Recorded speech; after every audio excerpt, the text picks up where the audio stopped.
Hi friends, secretary അസിസ്റ്റൻറ്റിൻ്റെ ഏറ്റവും ലാസ്റ്റിലത്തെ പാർട്ടാണ് നമ്മളിന്ന് ഡിസ്കസ് ചെയ്യാൻ പോകുന്നത്. സോ ഏറ്റവും ലാസ്റ്റിലത്തെ പാർട്ടെന്ന് പറയുമ്പോൾ മലയാളമാണ്. ഓക്കെ, മലയാള സെഷനാണ് വരുന്നത്.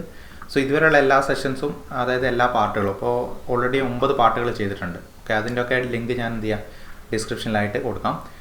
സോ 9 പാർട്ടുകളിലായിട്ട് മാത്സ്, ഇംഗ്ലീഷ്, അതേപോലെ GK എല്ലാ ക്വസ്റ്റ്യൻസും ഡിസ്കസ് ചെയ്ത് കഴിഞ്ഞതാണ്. ഇനി നമുക്ക് നോക്കാനുള്ളത് മലയാളം പാർട്ടാണ്. മലയാളത്തിൽ നിന്ന് എങ്ങനെയൊക്കെയാണ് ക്വസ്റ്റ്യൻ വന്നത്, ഏതൊക്കെ ഏരിയ എന്നാണ് വന്നതൊക്കെ എന്ത് ചെയ്യുക, ഒന്ന് അനലൈസ് ചെയ്ത് നോക്കാം. സോ 91ാമത്തെ ക്വസ്റ്റ്യൻ നോക്കാം. ഉത്കൃഷ്ടം എന്ന പദത്തിൻ്റെ വിപരീതാർത്ഥം കേട്ടോ. വിപരീത പദം കറക്റ്റ് സിലബസിൽ പറഞ്ഞിട്ട് വിപരീത പദം ഉണ്ട് എന്നുള്ളത്, അത് അതേ ഓർഡറിൽ തന്നെ വരുന്നുണ്ട്. വിപരീത പദം വരുന്ന പദ ജോഡി തിരഞ്ഞെടുക്കാനാണ് കേട്ടോ. ഇപ്പോൾ ഉത്കൃഷ്ടം എന്ന പദത്തിൻ്റെ വിപരീതാർത്ഥം വരുന്നത് ഏതാ? നികൃഷ്ടം, അപകൃഷ്ടം. ഓക്കെ, 91A ആണ് കേട്ടോ ആൻസർ, വിപരീതാർത്ഥം. അപ്പോൾ വിപരീത പദങ്ങൾ നന്നായിട്ട് എന്ത് ചെയ്യണം, നോക്കണം. 91A. വിപരീത പദങ്ങൾ ചിലതൊക്കെ കുറച്ച് ഞാനൊന്ന് പറയാം. ഒന്ന് ആഘാതം. ആഘാതം എന്നുള്ളതിന് വിപരീത പദം ഏതാ? പ്രത്യാഘാതം കേട്ടോ. ഓക്കെ, പ്രത്യേകിച്ച് ഈ വിപരീത പദം പഠിച്ചില്ലെങ്കിൽ ആഘാതം എന്നുള്ളതിൻ്റെ ഓപ്പോസിറ്റായിട്ട് ഓപ്ഷനിൽ വിഘാതം എന്നൊക്കെ തന്നു കഴിഞ്ഞാൽ നമ്മൾ എന്ത് ചെയ്യും, അവിടെ തെറ്റിക്കാനുള്ള ചാൻസ് കൂടുതലാണ്. സോ വിപരീത പദം നല്ലോണം ശ്രദ്ധിച്ചിട്ട് എന്ത് ചെയ്യണ്ട, പഠിച്ച് ചെയ്യേണ്ട ഒരു കാര്യം തന്നെയാണ്. ഇനി അടുത്തത് ഉന്നതി. ഉന്നതി എന്നുള്ളത് എന്താണ്? ഓപ്പോസിറ്റ് വേർഡ് അവനതി. ഉന്നതി, അവനതി. ഉൽപ്പതിഷ്ണു. ഉൽപ്പതിഷ്ണുവിൻ്റെ ഓപ്പോസിറ്റ് വേർഡാണ് ഏത്? യാഥാസ്ഥിതികൻ. യാഥാസ്ഥിതികൻ. അടുത്തത് ധനം. ധനത്തിൻ്റെ ഓപ്പോസിറ്റാണ് ഋണം. ഇതൊക്കെ മുമ്പ് ചോദിച്ചിട്ടുണ്ട് കേട്ടോ, ഇടയ്ക്കൊക്കെ റിപ്പീറ്റ് ചെയ്യുന്ന ഒരു സാധനമാണ്. പ്രവൃത്തി. പ്രവൃത്തിയുടെ ഓപ്പോസിറ്റ് വേർഡാണ് ഇത്? നിവൃത്തി. ഓക്കെ, ഓപ്പോസിറ്റ് നിവൃത്തി. ഇനി അടുത്തത് 92ാമത്തെ ക്വസ്റ്റ്യൻ. 92ൽ എന്താ പറയുന്നത്? സുഷുപ്തി എന്ന പദം എങ്ങനെ ഘടകങ്ങളായിട്ട് പിരിക്കാം, പിരിച്ചെഴുതാം എങ്ങനെയാണെന്നാണ് ചോദിക്കുന്നത്. സു പ്ലസ് സുപ്തിയാണ് എന്ത്? സുഷുപ്തി. സു പ്ലസ് സുപ്തിയാണ് സുഷുപ്തി. മിക്കവാറും ഈ ഘടകപദ, അതായത് ഘടകങ്ങളായിട്ട് വേർതിരിക്കേണ്ടതൊക്കെ കോമൺ ആയിട്ട് റിപ്പീറ്റ് ചെയ്യുന്ന കുറേ എണ്ണം ഉണ്ട്. അത് നന്നായിട്ട് ചെയ്യാമെന്ന് നോക്കി നോക്കുക, പ്രത്യേകിച്ച് ഇതുപോലുള്ള എണ്ണം. ഇപ്പോൾ ഋഗ്വേദം ഇടയ്ക്കൊക്കെ ചോദിക്കാറുള്ളതാണ്. ഋഗ് പ്ലസ് വേദമാണ് ഋഗ്വേദം. പെങ്ങൾ, പെൺ പ്ലസ് കൾ. അതേപോലെ ശരചന്ദ്രൻ, എത്രയോ പ്രാവശ്യം റിപ്പീറ്റഡ് ആയിട്ട് ചോദിച്ചതാണ് ശരചന്ദ്രൻ. ശരത് പ്ലസ് ചന്ദ്രൻ. അതുപോലെ വിണ്ടൻ, വിൺ പ്ലസ് തലം കേട്ടോ. വിൺ ആണേ, വിൺ. വിൺ പ്ലസ് തലമാണ് വിണ്ടലം. വിദ്യുത് ശക്തി. വിദ്യുത് ശക്തി എങ്ങനെ പിരിച്ചെഴുതുന്നത്? വിദ്യുത് പ്ലസ് ശക്തി. വിദ്യുത് പ്ലസ് ശക്തി. ഇനി 93. താഴെ കൊടുത്തത് ഗതിയും വിഭക്തിയും ചേർന്ന മിശ്ര വിഭക്തിക്ക് ഉദാഹരണമാകുന്ന പ്രയോഗം ഏത് വാക്യത്തിലാണുള്ളത്? അതായത് എല്ലാ ഗതിയും വിഭക്തിയും വരണം. അങ്ങനെ വരുന്ന ഏത് മാത്രമേ ഉള്ളൂ? അയാൾ മരത്തിൽ നിന്ന് വീണു. അയാൾ മരത്തിൽ നിന്ന് വീണു എന്നുള്ളതാണ് അതിൻ്റെ ആൻസർ. ഇനി 94ാമത്തെ ക്വസ്റ്റ്യൻ. രാത്രി, മഞ്ഞൾ, ഇരിപ്പിടം എന്നീ അർത്ഥങ്ങൾ വരുന്ന പദം ഏത്? അതായത് 3നും കോമൺ ആയിട്ട് അർത്ഥം വരുന്ന ഒരു പദമുണ്ട്, അതേതാണ്? വസതിയാണ് കേട്ടോ. വസതി. രാത്രി, മഞ്ഞൾ, ഇരിപ്പിടം. ഈ രാത്രിയൊക്കെ ഇടയ്ക്ക് ചോദിക്കാറുണ്ട്, അതായത് സമാന പദമായിട്ടും അതേ പര്യായ പദമായിട്ടൊക്കെ ചോദിക്കാറുണ്ട്. രാത്രിയുടെ പര്യായ പദങ്ങളൊക്കെ ഒന്ന് നോക്കി വെച്ചോ. പര്യായ പദങ്ങൾ അതേ അർത്ഥം വരുന്ന പദങ്ങളാണ് ഇതൊക്കെ. നിശ, നിശീദിനി, രജനി, യാമിനി. ഓക്കെ, ഈ പദങ്ങളൊക്കെ നിർബന്ധമായിട്ട് പഠിച്ചു പോകേണ്ട പദങ്ങളാണ്. ഇനി അടുത്തത് സ്ത്രീലിംഗം. ഗുരു എന്ന പദത്തിൻ്റെ സ്ത്രീലിംഗം ഏതാണെന്നുള്ളതാണ്. കറക്റ്റ് സിലബസ് പറഞ്ഞിരിക്കുന്നത് അതേ ഇതിൽ തന്നെയാണ് പോകുന്നത് കേട്ടോ. അവർ എന്ത് ചെയ്യുക, പുല്ലിംഗം സ്ത്രീലിംഗം ഒക്കെ ഉണ്ട്, അത് തന്നെയാണ് ചോദിക്കുന്നത്. ഗുരു എന്നതിൻ്റെ ഏതാ? ഗുർവിയാണ് കേട്ടോ. ഗുരു.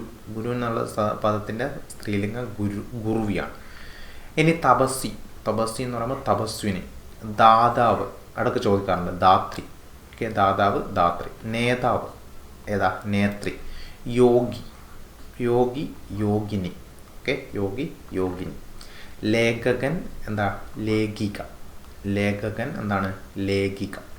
Okay, 96ാമത്തെ question. പദജോഡികളിൽ നിന്ന് ശരിയായി തിരഞ്ഞെടുക്കാം. അതായത് പദജോഡികൾ ഏതാ?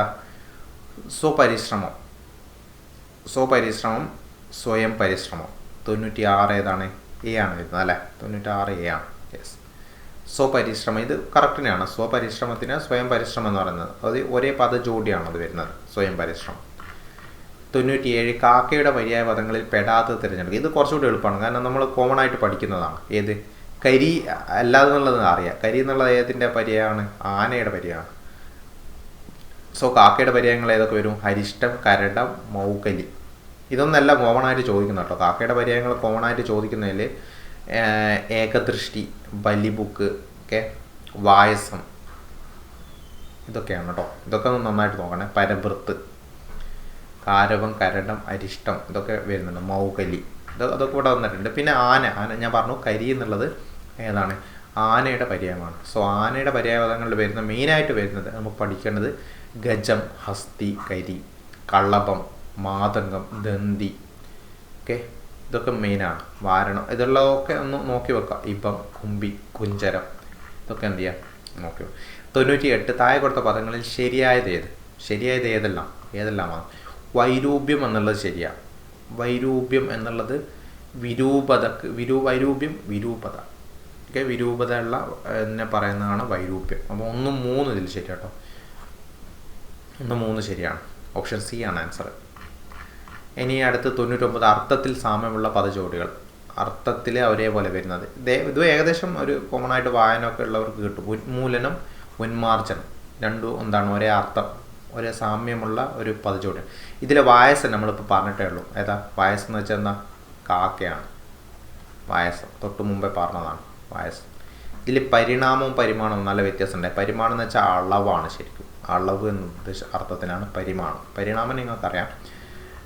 സോ ഇതിലെ അർത്ഥത്തിൽ ഈ വാക്കുകൾ ഒരേപോലെ വരുന്നതാണെങ്കിലും അർത്ഥം നല്ല വ്യത്യാസം വരും ചിലതിലൊക്കെ. ഇനി അടുത്തത് 100ാമത്തത് ജാമാതാവ്. ഈ പദത്തിൻ്റെ അർത്ഥം ഇത് പ്രീവിയസ് ആയിട്ട് ചോദിച്ചിട്ടുണ്ട്. ജാമാതാവ് എന്ന് വെച്ചാൽ എന്താ? മകളുടെ ഭർത്താവാണ്. ഓക്കെ, 100D ആണ്. മകളുടെ ഭർത്താവ്. മകളുടെ ഭർത്താവിനെ പറയുന്നതാണ് ഇത് ജാമാതാവ്. ഇതേപോലെ കോമൺ ആയിട്ട് ഈ റിലേഷൻഷിപ്പ് പോയിട്ട് ബന്ധപ്പെട്ട ഇടയ്ക്ക് ചോദിക്കാറുണ്ട്. ഇപ്പോൾ പുത്രൻ്റെ പുത്രൻ പറയുന്ന പേരാണെന്ത്? പൗത്രൻ. അതല്ല പുത്രൻ്റെ പുത്രി പറയുന്ന പേരാണെന്ത്? പൗത്രി. പുത്രൻ്റെ പുത്രി, പൗത്രി. ഇനി സഹോദരി പുത്രനാണെങ്കിലോ ഭാഗിനേയൻ. സഹോദരി പുത്രിയാണ് ഭാഗിനേയി കേട്ടോ. ഭാഗിനേയി എന്ന് പറയാം. അതുകൂടി അവിടെ ഓർത്ത് വെച്ചു. ഭാഗിനേയി സഹോദരി പുത്രിയാണെങ്കിൽ. ഇനി മകളുടെ മകളാണ് ദൗഹിത്രി. ഓക്കെ, ദൗഹിത്രി. ഇനി മകളുടെ മകനാണെങ്കിലോ ദൗഹിത്രൻ. മകൻ. ആ ഒരു കണക്ഷൻ അവിടെ കൊടുത്ത് പഠിച്ചാൽ മതി കേട്ടോ.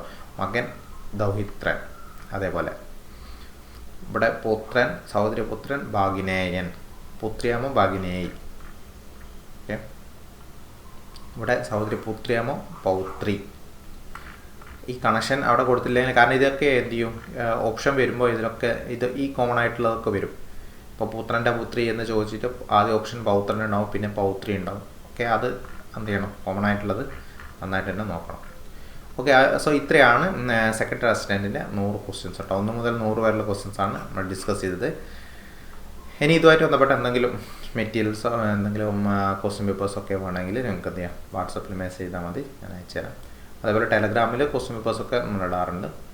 നമുക്ക് വേറൊരു ക്വസ്റ്റ്യൻ പേപ്പറായിട്ട് അടുത്ത ക്ലാസ്സിൽ കാണാം.